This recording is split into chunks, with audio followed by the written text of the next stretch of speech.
You know what? I'm done waiting. I've been sitting here since November pretending like I'm fine, like I don't need baseball in my life, and honestly, I can't do it anymore. January felt like it lasted about 3 years, and I'm not exaggerating. Every single day I'd wake up, check my phone, see nothing happening, and just sigh. But we made it. We actually made it to February, and I cannot tell you how good that feels. Look, I get it. Some of you are casual fans. You can take baseball or leave it. You've got other hobbies, other interests. Good for you.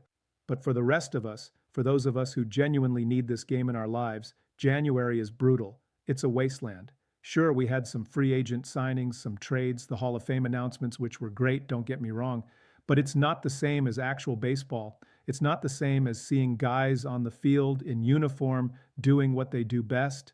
The Blue Jays are about to head into spring training, and while most people focus on the big names, I'm way more interested in what's happening on the fringes of that roster. That's where the real drama is, where guys are fighting for their careers, where every at-bat and every pitch actually matters in a way that it doesn't for someone like George Springer or Vladimir Guerrero Jr. Those guys are locked in. They're going to be on the opening day roster no matter what. But for the other guys, this is everything. Think about Davis Schneider, Connor Lukes, Miles Straw, and Joey Loperfido. These guys are all fighting for basically the same job, and there aren't enough spots for all of them. The Blue Jays have a crowded outfield situation, especially with Addison Barger playing right field and Anthony Santander needing playing time. Something has to break. Someone's getting left out, and someone's getting that call. The difference between making the roster and being sent down isn't just about pride, it's about salary, about opportunity, about proving you belong at this level. Schneider's interesting because he showed what he could do against left-handed pitching in the World Series. He batted in the top two spots 4 different times, which tells you how much trust the organization has in him. But Luke's just had a career year with a 730 OPS. That's solid. That's a legitimate big league bat. Then you've got Straw, who brings elite defense and base running, plus he's apparently one of those clubhouse guys everyone loves. And Loperfido has the highest ceiling of the bunch, even though he didn't get as many chances last year as he probably should have. Someone's phone is going to ring. Other teams are going to come calling for outfield depth, and the Blue Jays are going to have to make some tough decisions. This isn't just about talent, it's about fit. It's about what this specific roster needs right now. Then there's Nathan Lukes and the young guys trying to break through.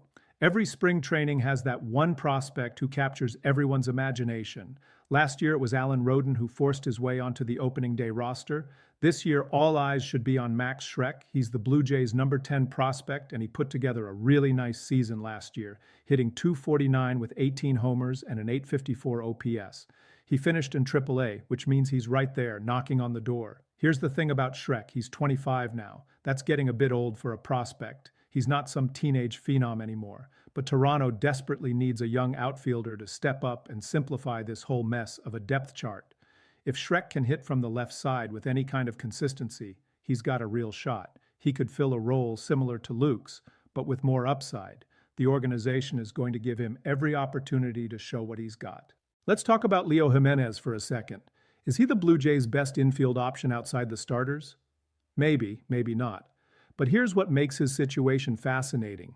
He's out of minor league options. That means if Toronto wants to send him down, they have to expose him to waivers, and someone else would almost certainly claim him. He's only 24, which is young for a big leaguer, but he missed a lot of time last year with injuries and lost some momentum. Jimenez can really pick it defensively. He's got that smooth, effortless look of someone who belongs. But can he hit enough to stick? With Davis Schneider able to play second, Barger able to play third, and Ernie Clement able to move around, the Blue Jays have options. They don't necessarily need Jimenez right now. But if he shows up in spring training and rakes, what are they going to do? This is genuinely one of the most important camps for any player on the roster. There's also Trey Miles, a Rule 5 pick, which automatically makes him interesting. The Blue Jays took him despite the fact that he's barely pitched professionally and has never thrown a pitch above single A. He's coming back from Tommy John surgery and back surgery. That's a lot. But Toronto saw something they liked, and in the Rule 5 draft, you don't get to keep the player unless he stays on the Major League roster all season. That means Miles is going to get every chance to prove he belongs. Every single pitch he throws this spring matters more than you can possibly imagine. And then there's John Valenzuela, the catcher they picked up from the Padres for Will Wagner. Nobody really talked about that trade, but it might end up being one of those sneaky good moves that pays off down the line. Valenzuela is more known for his defense than his bat, but with only Tyler Heineman ahead of him on the depth chart, he's got a real path to becoming the long-term backup behind Alejandro Kirk. He's 25, he's never played in the big leagues, but this could be the year. Here's what I love about spring training. It's not just about the games, it's about the hope. It's about believing that this year could be different, that your team could finally put it all together, that some unknown prospect could become a star. In 9 days, pitchers and catchers report. 9 days. That's nothing. That's a blink. And once they're there, once we see those first photos of guys stretching and playing catch, once we smell that fresh-cut grass and hear the sound of the ball hitting the glove, everything's going to feel right again.